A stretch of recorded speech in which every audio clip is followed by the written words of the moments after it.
While we are all waiting for the upcoming Layer 2 update, some preparation needs to be done for all the big changes and new content. However, we can't really prepare by getting good, because some of the fundamentals of combat will be changed, and progression is getting some sort of rework according to Raguzer. But what we can be sure of is that the new layer itself will yield a ton of valuable loot that will definitely be worth keeping somewhere. So, what you can do instead, of course, if you have the Robux to do so, is create effective bank swaps in just around 20 minutes. We'll go over how to make the most out of bank swaps in this video with the least amount of tedium as possible. But before we get into making the build, let's go over some general tips on handling a bank swap to account for the potential risk you may face when using them. Tip number 1. Do not have your bank swap settled anywhere in Etria, including the town of Etris. Etria is an area of high interest in Deepwoken, where ganking, trading, and a rare, highly rewarding event all take place relatively often. There are a few players who may camp at certain spots in Etria, such as the Navain Nomad camp, or beside the residence of the Frostdraw trainer, and just being there could make you an easy target for exploiters, especially since they can see people's inventories. Tip number 2. Hide your bank swaps in secluded areas. A tree is a good place to hide your bank swap, but bushes can also work as well, but are slightly less secure. People don't often climb trees unless they are trying to attack someone that climbed up onto one. Tip number 3. Do not let your bank swap leave their station. This will leave it vulnerable to people seeing it and finding it suspicious to have come from a secluded area randomly. This leads right on to tip number 4. Do not move around with your bank swap from where it spawned, unless it is absolutely necessary. This is to maintain their spawn shield, which automatically goes away after moving from a spot or after about a minute of inactivity.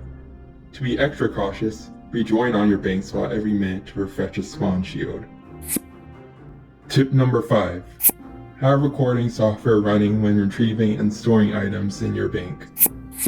If you are hiding in a secluded area, such as a random tree, and someone finds you with deliberate intent to kill, then they're probably ESPing, so it might qualify them as an exploiter. This would be unlikely in most good spots. This would always be nice to do as a backup plan. So in the next part, we'll be going over the trial of one process to make our bank swap build.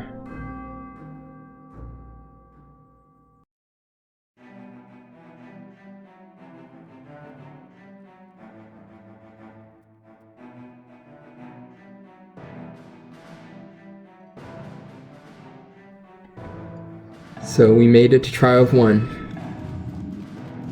As you can see, I don't have my stuff equipped because during this dialogue it takes whatever you have equipped, so you just equip it after it. Then after you parry the orbs, you rush strength and agility, or you rush 15 int, and then you take whatever gives the most carry load every talent roll.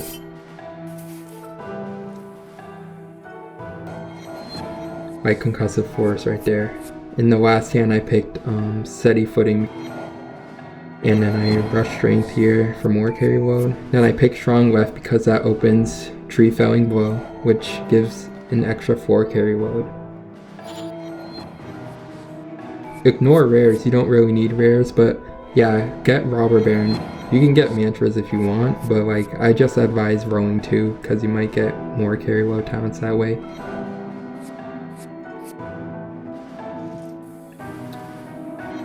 Then yeah, you see, as I said, get tree felling blow because it gives carry load.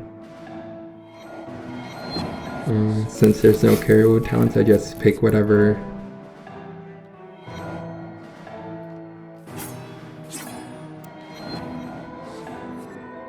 I pick dual stance right there because negative weight. So I just pick unwavering resolve here.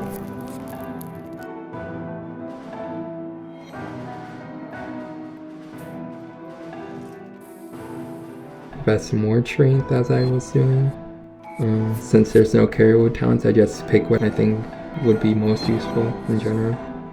And yeah, I picked Engage because it has a lot of negative weight. And you see, when I make an actual build, Engage doesn't show up that often. Don't forget to take Shield Breaker, as that gives 4 carry load too. Get Strong Leap because, you know, if you want to get around quickly on your bank swap or reach secluded places, you can use Strong Leap without needing an ult or something. So choose Ether Absorption because, yeah, that gives 7 carry load. You can get Gourmand for 2 carry load. And then you just pick whatever. Like, I don't plan on like crafting armor on like a bank swap, so I just picked lightweight right there. Then if you get Whispers, you can just roll 2.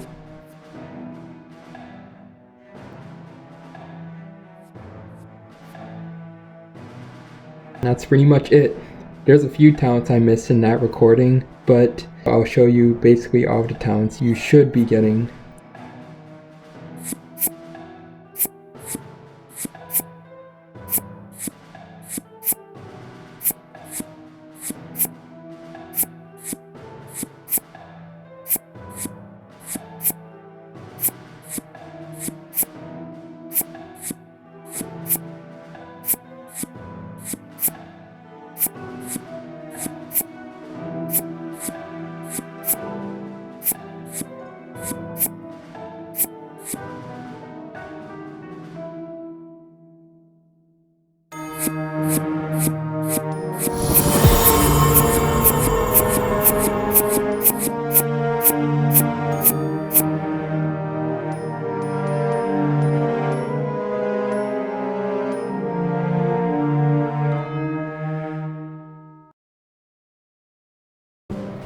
So, what did you learn?